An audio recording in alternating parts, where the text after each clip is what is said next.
The path to mastery leads through the heart of adversity. Challenge is the raw material from which courage and strength are forged. Warriors are not defined by events. Warriors define them. Warriors conquer themselves before all else. Warriors are relentless in their service to others. Join us as we open our hearts and hone our minds to a razor's edge. It doesn't matter how slow you go, only that you do not stop. Your time is now. And now your host, Jason McKenzie.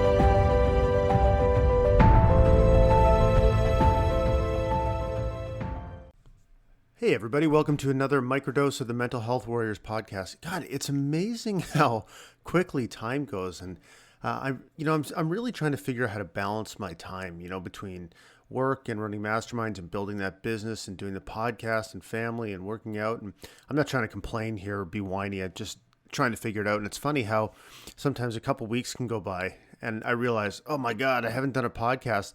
And I shouldn't say it like I don't. It's not that I realize it after the fact. It's I think about it constantly, but it's amazing how fast time passes. So regardless, here we are very early on a Saturday morning. It's very dark out, and I want to talk today about something I heard on a recent podcast with Tim Ferriss and Gabor Mate, who is just an absolutely brilliant doctor out of Canada who works with addiction. And he talked about compassionate inquiry. And it really connected with me because I think it's so important in helping us learn about ourselves and why we do the things we do and how to take those lessons and apply them to our future, the future that we want to create, right? So when he was talking about, and I'll link to the podcast in the show notes page, but when he was talking about compassionate inquiry, it's really the difference between doing things, like we all do things and do things that we don't like and do things that didn't turn out the way they do, or have behaviors that we don't understand why we do. We'd love to quit, but for some reason we keep doing them anyways. And compassionate inquiry is the difference between saying, fuck, why do I do those kinds of things? Why can't I stop? It's switching that narrative and that tone of voice and that sort of, frame that you're taking, the approach you're taking to ask yourself those questions to something much more gentle and compassionate, which is, why do I do that? Why do I do those things? Because if you ask, typically how we ask ourselves or, interrogate ourselves is probably a better way to put it, is the first version where we yell at ourselves and berate ourselves and get angry. And I'm telling you, I speak from deep personal experience when I say there's very few insights that you'll gain from there because you're not focused on actually understanding why you're doing something.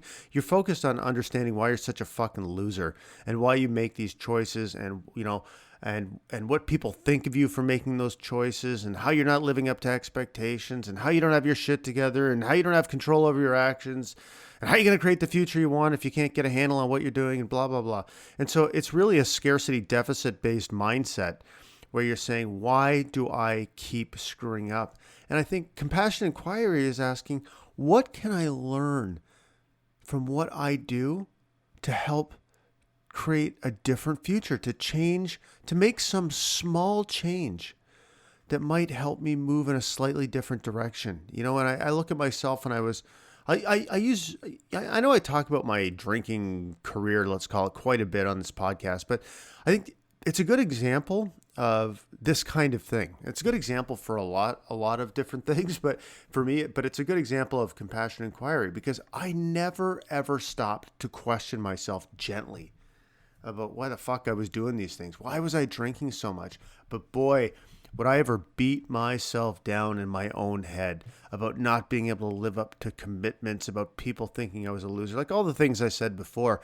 And that was the goal was to try to stop myself. Like the reason for wanting to quit, or one of the main motivations for wanting to quit, was to try to stop myself from having those shitty feelings that came from me doing those fucked up behaviors that I was doing.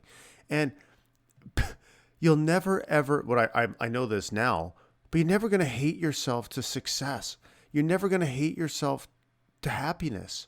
You're never going to hate yourself to deeper human connections and more powerful relationships. It just doesn't work that way. You're just going to hate yourself to hating yourself even more. And that is not a headspace, and it is not an energy that will create happiness and peace. So I wonder what would have been different if I had just asked myself why I was doing the things that I do, because that's what I do now, and it makes a huge difference. Now, keep in mind that when you ask yourself why you do the things you do, it doesn't magically make the hurt go away. Like, we all do things that we don't understand, or that we say we're not going to do again, but we do them anyways. And when I ask myself and try to understand, why do I do those things, or why did I react that way? I don't know if you remember the podcast from a few weeks ago when I was talking about that little run-in I had with a yoga instructor and how much it actually bothered me. And so, like I said before, I would have asked myself, I would have said, Jesus, you're such a loser for having this even bother you. Just pretend it doesn't bother you. And no, I sat with those feelings and I said, why? Why is this bothering me? So that's really the message I want to take, is that we all have, like, for the duration of our lives, from this point and every point in the future, is an opportunity for us to learn. There are a million reasons why we do the things we do, from our history, from our beliefs, from the messages we got when we were a kid, from, the way we feel about ourselves, to the environment we're in, the people we're surrounded by, and a million other, it's almost an infinite number of variables. So the idea that we're just somehow going to completely figure ourselves out, I think, is never going to happen, right? But boy, what an interesting voyage of discovery. And it's a lifetime voyage of discovery, to understanding ourselves and taking ownership over ourselves, and gleaning the information from our experiences that will help teach us.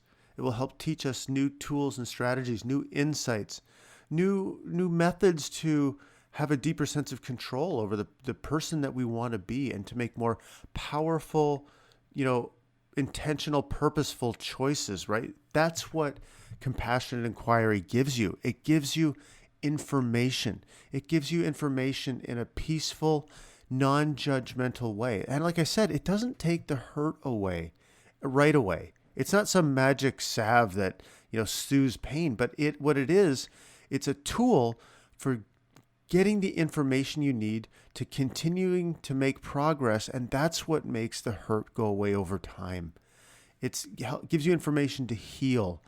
It gives you information to adjust your course of action. So remember, compassion, I've really come to believe just in the power of compassion, and in the power of being compassionate towards other people, to being, curious about why they are the way they are, why they are in the place they are, and then being compassionate towards them, and really sometimes stopping to say, but for the grace of God go I, because I really believe when we see people who maybe are suffering or struggling, oftentimes we're just a few different choices away from being in a very similar situation. So compassion is a wonderful tool to not only connect with, but to really help, to find opportunities to help other people.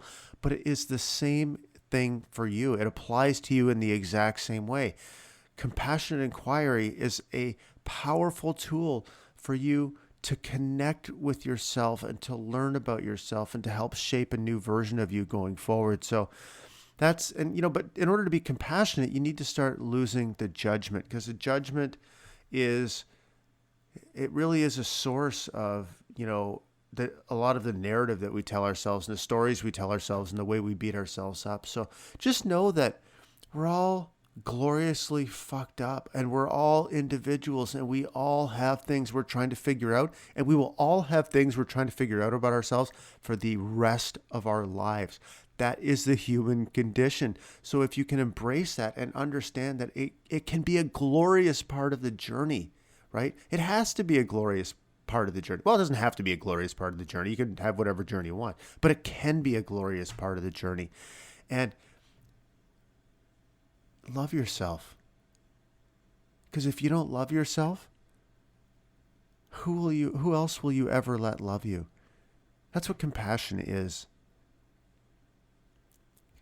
So I hope that helped. Like I said, I'll link to the podcast.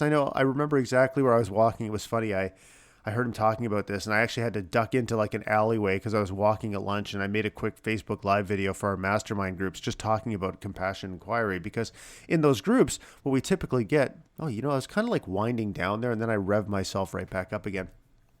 But in those groups, what we typically get is men really purposefully trying to push themselves forward and push themselves outside their comfort zone and learn new skills and apply them. And that can be met with, it's challenging to do that, right? You don't achieve mastery over something right out of the gate. You got to struggle through it.